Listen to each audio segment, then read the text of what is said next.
Professor, Oi, fala. no caso, no texto, eles falam que recomendam o segundo tipo de introdução. Sim. Isso é um consenso geral ou não tem isso? Não, não. Sei lá, por submeter um projeto de mestrado, por exemplo, para tentar uma bolsa de mestrado. Com Segundo, certeza o né? segundo. Sabe por quê? Porque quando o cara está lendo o teu projeto, se você estiver falando só da questão da problematização, ele não tem muita ideia de como você vai viabilizar isso, quais são os seus recursos, quais são as suas hipóteses, como foi a tua revisão bibliográfica, ou seja, que linha você está lendo. Tem tudo isso. Tudo isso tem interesse ou não do professor da banca. Se está adequado à linha ou não está. Então, se você coloca só essa parte de problematização na introdução, ele não vai ter essa visão. E pode ser que ele acabe não se empolgando com o seu trabalho. Agora, quando o seu trabalho está todo desenhado, todo apontando, tudo direitinho, ele já percebe como se fosse assim, eu vou pegar um trabalho já bem encaminhado, tem que dar prosseguimento. Ou quem pegar o trabalho aqui no curso vai só dar um encaminhamento. Já tem uma ideia que as coisas estão bem encaminhadas. E aí ele vai sentir interesse de, deixa eu ver esse negócio como é que está mesmo. Aí vai começar a ler realmente. É o que eu estou falando na prática. Na prática, ele não vai ler todos os trabalhos na íntegra. Diga assim, é o mundo ideal, mas não é o mundo real. Tá? No mundo real, realmente, pela introdução, ele vai decidir se vale a pena ele continuar lendo ou se ele já pode colocar e pegar a próxima. Tá? Então, por isso que essa ideia da introdução ser um resumo geral do trabalho é isso aí, Jonathan. É o mundo real, é o mundo real, não adianta. Então a gente tem que se adequar, a gente não pode viver de sonhos, né? A gente tem que viver se adequando a esse mundo real. Por isso essa introdução, resumo, por isso ela pode ser a última coisa a ser feita. É diferente do outro, né? Nesse caso, Sim, sim. faz tudo. Mas tu não fez introdução ainda? Não, calma.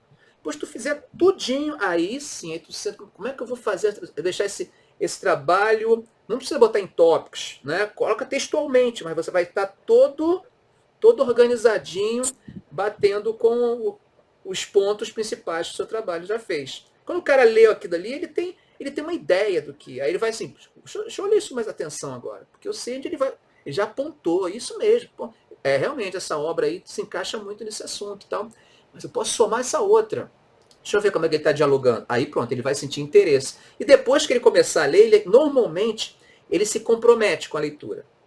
Tá? Isso é muito interessante. Ele vai até preenchendo as lacunas. Eu estou tentando mostrar para vocês a cabeça do cara que está lendo. Mesmo que haja algumas lacunas por preencher naquele trabalho, ele isso aí a gente dá para acertar isso aí. Isso aí eu oriento ele para ler isso, tal. Os problemas ele vai encontrando, porque ele já começou a se comprometer com o trabalho que ele está lendo. Agora, quando ele descarta já na introdução, aí fechou a porta, né? Então, realmente, essa parte de se fazer o segundo tipo de introdução, eu acho o mais coerente, o mais prático, né? Para os nossos dias. Perfeito, perfeito, professor. Obrigado, professor. Beleza, beleza. Vamos então.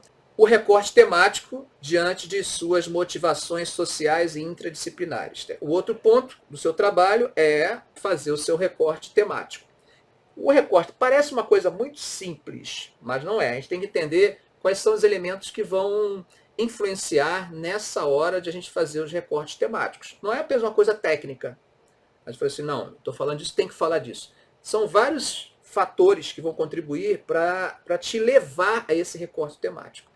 Tá? Então tem fatores éticos, tem fatores ligados aos seus próprios interesses de adaptação à realidade daquela banca específica. Você precisa, se vocês estão pensando em fazer um projeto com mestrado, vocês precisam, antes de tudo, conhecer a banca, conhecer o que eles estão produzindo naquele momento, porque de acordo com o que eles estiverem produzindo, você pode entrar complementando essa pesquisa deles. Então, o complemento é algo interessante porque ele olha aquilo como útil, que vai agregar ao trabalho que ele já está fazendo. E ele não vai ter muito trabalho de ler outras coisas fora do que ele está naquele momento lendo para te orientar. A bibliografia que ele está usando, boa parte dela já vai ser útil para te orientar. Ele está sendo racional. Então você tem que pensar em quem está lendo também de uma forma racional. Ele está pensando, esse cara já está estudando isso. Se eu fizer assim, vai casar com o tema dele. Então você vai fazer um recorte temático que se aproxima dele. Olha só, você está sendo influenciado por fatores externos. Mas existem também outros fatores que são fatores internos, que estão ligados a você. Por exemplo, a sua realidade social. Tem a questão da relevância social. Que aí entra a questão da relevância social, você pensar em que ponto esse meu trabalho pode contribuir para a sociedade. Isso é um pensamento que pode ser é meio utópico, meio sonhador, mas isso acaba influenciando muitos dos trabalhos. E muitos trabalhos acabam também não sendo bem-sucedidos justamente por não ter nenhuma preocupação com essa relevância. Quando você pensa assim, tá bom, estudei isso, mas para que isso serviria? Isso contribuiria para formar que conhecimento? Que ideia sobre o quê? Então, essas questões elas devem ser levadas em conta na hora do recorte temático. Não é só recortar por recortar. É óbvio que existe necessidade técnica do recorte. O que é a necessidade técnica do recorte? Você não é capaz de falar sobre algo muito amplo.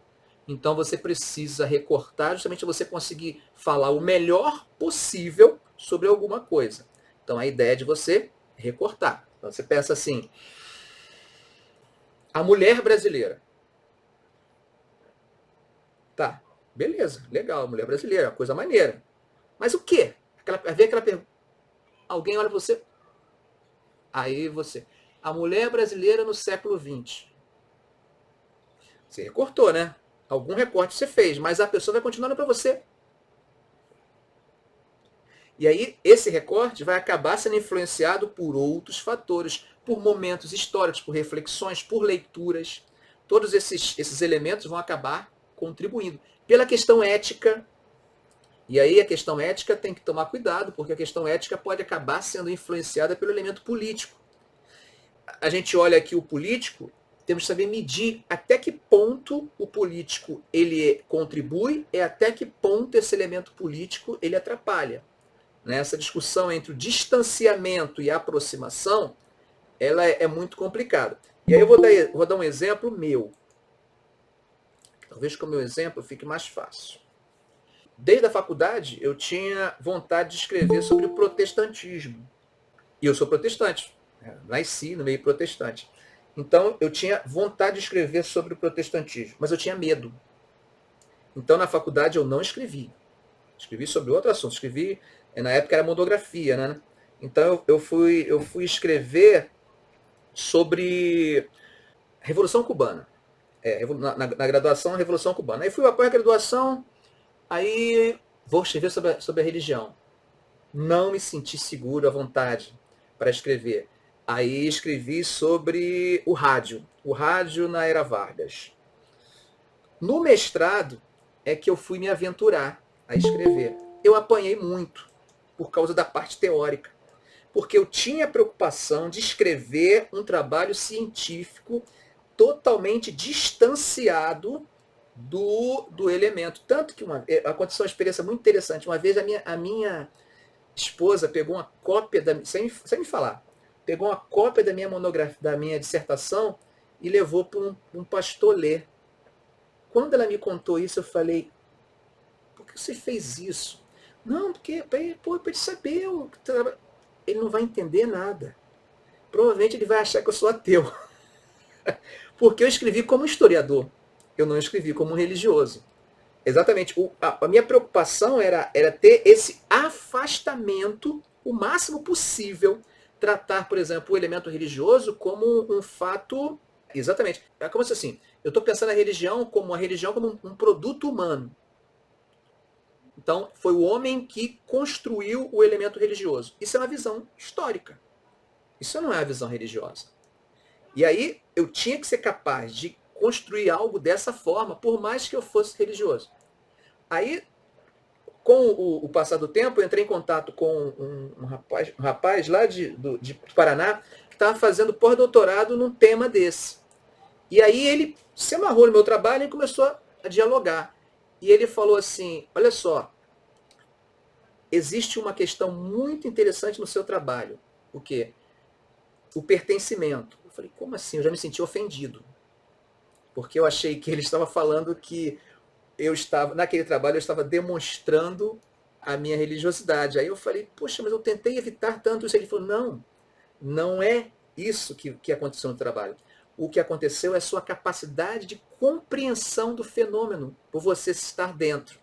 Aí eu consegui entender o ponto de equilíbrio entre você aproveitar o teu pertencimento e poder fazer uma análise com mais propriedade, profundidade dos comportamentos, das atitudes. Ele vai fazer um culto, né? Eu já tive que levar colegas a cultos assim.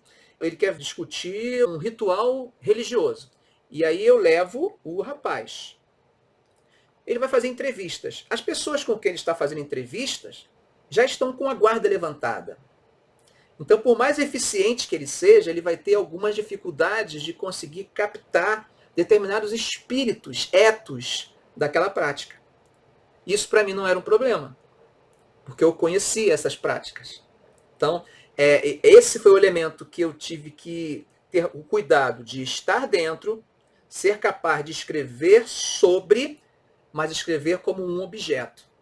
Esse caminho é que é muito complicado, é muito difícil. Eu diria que é muito difícil mesmo.